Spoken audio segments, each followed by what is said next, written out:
I was always very lively and, among my friends. James Garner and Charles Bronson were never the type to smile for the cameras and pretend everything was fine. Their dynamic was built on friction. Garner, known for his calm, no-nonsense approach, often found himself at odds with Bronson's cold intensity. They worked together, sure, but behind the scenes, that was a whole different story. Now, after years of silence, Garner has finally opened up. And what he says about Bronson, it's not what anyone expected. The dark truth behind Garner's charm. Garner became known for characters who were clever, calm under pressure, and always a step ahead. Traits that hid how difficult his early life had been.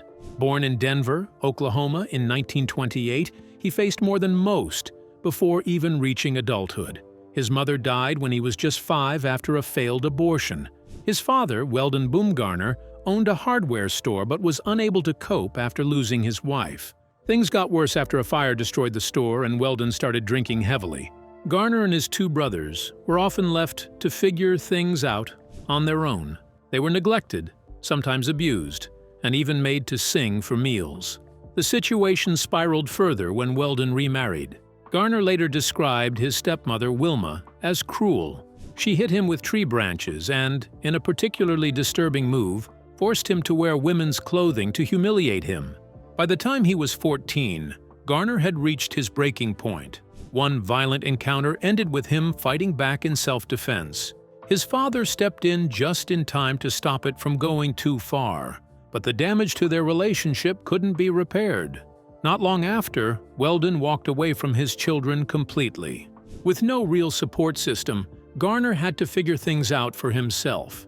He bounced between jobs, whatever paid enough to keep him going. He joined the Merchant Navy briefly, but couldn't handle the seasickness. At one point, he even worked as an underwear model. It was a strange twist for someone who'd later become a serious Hollywood presence, but it paid the bills. By the time he met McQueen on the set of The Great Escape, Garner had already endured more than most. He was someone who'd fought for every bit of stability he had. McQueen, on the other hand, was still chasing respect, attention, control. Their personalities clashed. Garner's straightforwardness didn't mix well with McQueen's unpredictable behavior. Though Garner never publicly shared all the details during his lifetime, those close to him said there was real tension behind the scenes. Now, years after his passing, more stories have surfaced. Garner apparently kept quiet, out of respect or perhaps exhaustion, choosing to let the work speak louder than the drama. James Garner was drafted into the U.S. Army and sent to Korea as part of the 5th Regimental Combat Team of the 24th Division.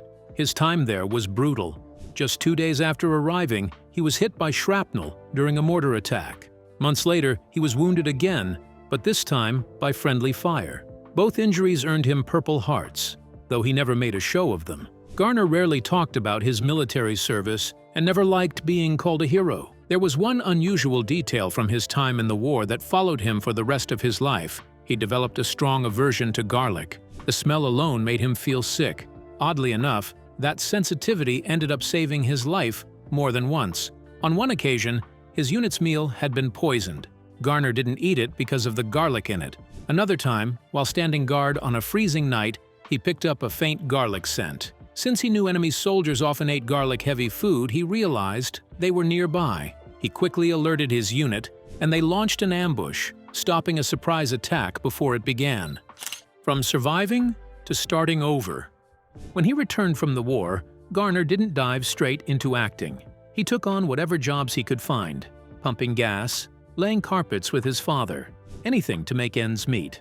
One day, he ran into Paul Gregory, who noticed something different about him.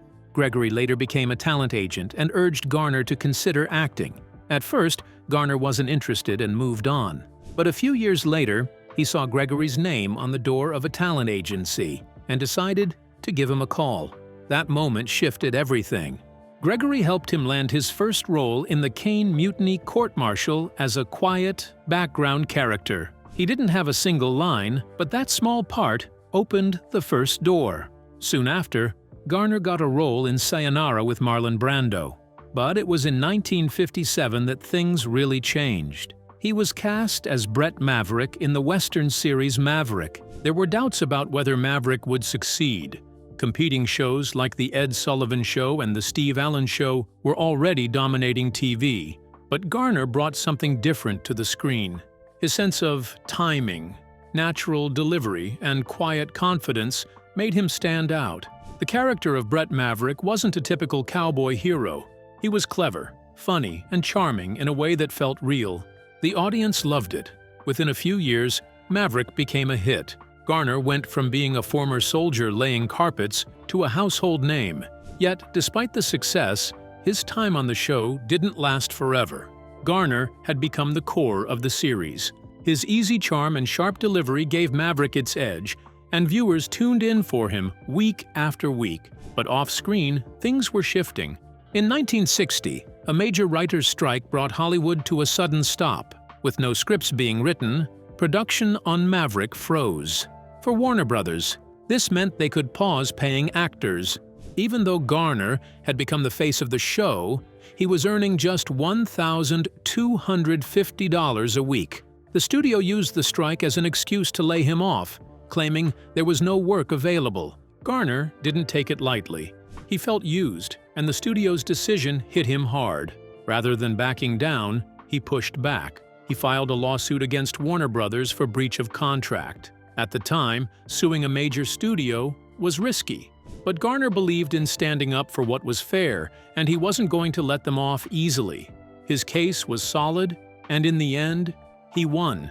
The court sided with him, proving that even in a system stacked against actors, someone could fight back and win. After the lawsuit, Warner Brothers tried to patch things up. They offered him a raise and a new contract, but the damage was done. Garner no longer trusted the studio. He later compared himself to a puppet being pulled in different directions by executives. That experience pushed him to leave Maverick, not just the show but the system behind it. He wanted control over his own path, and he took it, replacing Brett Maverick. Warner Brothers wasn't ready to let Maverick go. The show still had a strong following, and Jack Kelly, who played Bart Maverick, stayed on.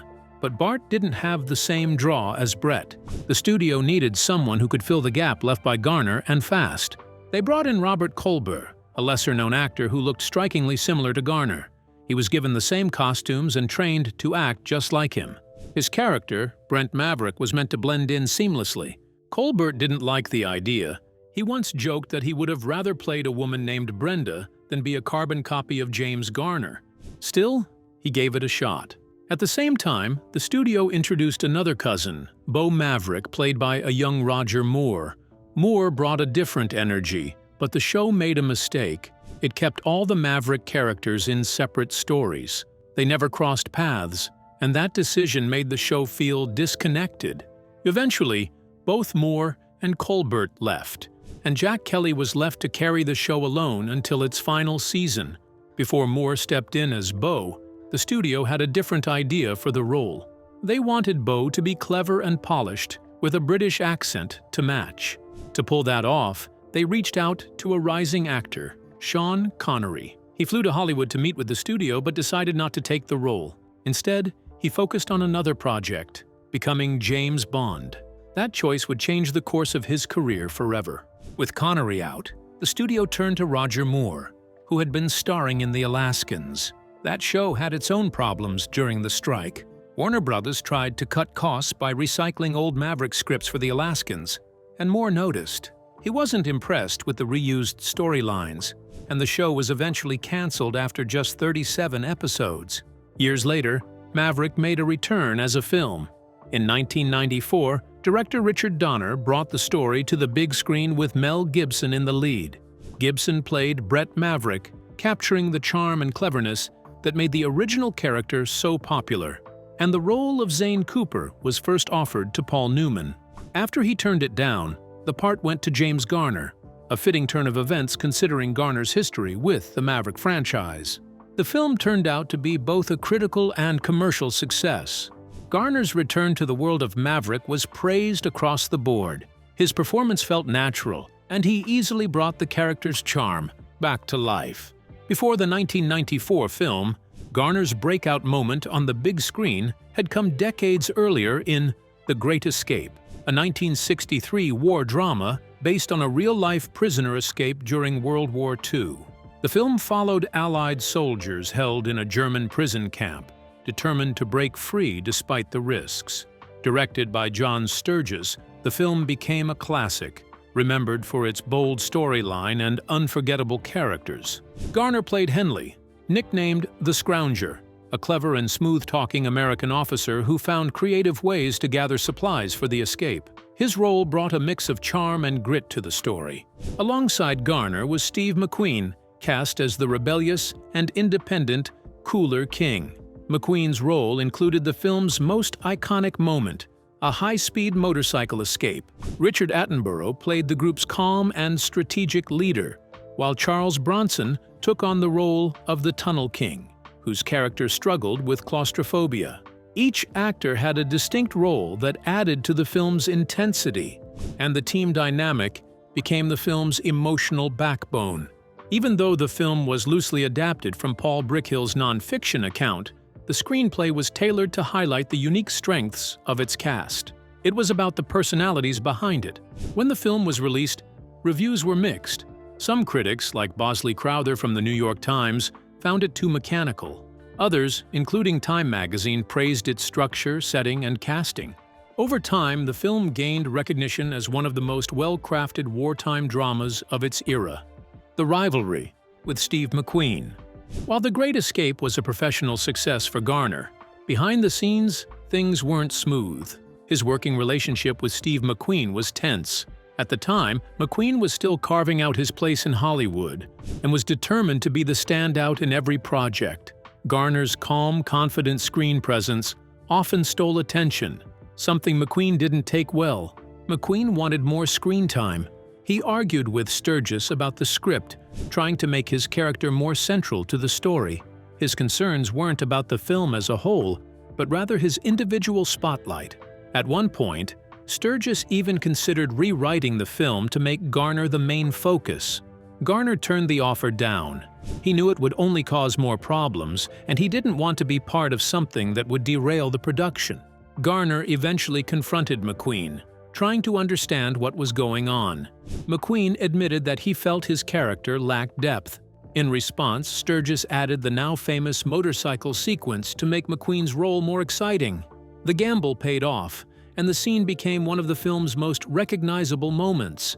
But the shift didn't change Garner's view of his co-star. Years later, Garner opened up about his experience with McQueen in his 2011 memoir, The Garner Files. He didn't hold back. He described McQueen as difficult to work with and called him a pain in the ass. He compared McQueen's unpredictable nature to that of Marlon Brando, explaining that he thought McQueen relied more on style than substance. To Garner, McQueen had mastered the look and attitude of a star, but not necessarily the craft of acting. McQueen's on-set behavior was also a point of frustration. He kept to himself, stayed in a private chalet, and often arrived in a Rolls-Royce, keeping a distance from others. Garner, who was known for being down-to-earth, found this behavior unprofessional and isolating. Despite the success of The Great Escape, their personal tension left a mark. James Garner didn't hold back when he wrote about his life. His memoir gave a clear look at the ups and downs of his career, filled with stories that were as unfiltered as they were personal. One of the most talked about parts of his book was how he described his working relationship with Steve McQueen. Garner didn't paint him as a villain, but he was direct. He called McQueen insecure and jealous, and he didn't shy away from sharing how difficult he could be to deal with. According to Garner, McQueen's wife, Neely, had even confided in him about her husband's deep insecurity and constant suspicions. These emotional struggles often got in the way of McQueen's relationships on and off set. Garner saw him as someone driven by fear rather than malice. He tried to support him like an older brother might, but the tension between them still surfaced. At one point, McQueen even accused Garner of having an affair with Neela, something Garner dismissed outright. For him, it was just another example of how far McQueen's insecurities would go. Garner's behind-the-scenes stories didn't stop with McQueen. His experience working with Charles Bronson also left a sour taste. The two didn't get along, and Garner described Bronson as bitter and aggressive. One story he shared involved a poker game at Garner's house. Bronson lost a bet but refused to pay up. The winnings were meant for a struggling extra, and when Garner stepped in to make sure the bet was honored, things escalated quickly. The two argued, and the situation nearly turned physical. Even years later, when they ran into each other at a restaurant, neither one let go of the old grudge. They both admitted they still carried resentment from that day. Pulling back the curtain. What set Garner's memoir apart was how much he revealed beyond the screen. He didn't try to protect his image. He wrote about moments that surprised even his biggest fans. He spoke openly about experimenting with drugs, including marijuana and cocaine. One particular memory stood out: doing lines with comedian John Belushi. It was a side of Garner that most people hadn't seen, especially given his reputation for being steady and grounded. He also opened up about his political views. Garner was proud of his liberal stance. He admired figures like Adlai Stevenson and Barack Obama, and his beliefs often influenced the projects he took on. He wasn't afraid to be vocal about the issues he cared about, and his career choices reflected those values. When it came to his work, Garner was brutally honest. He held The Notebook and The Americanization of Emily in high regard, especially the latter, which gained more respect over time. But he didn't pretend every film was great. He admitted that many were average, and some, he said plainly, were just bad. He had a soft spot for Murphy's Romance and Grand Prix, but he never claimed to have a perfect track record.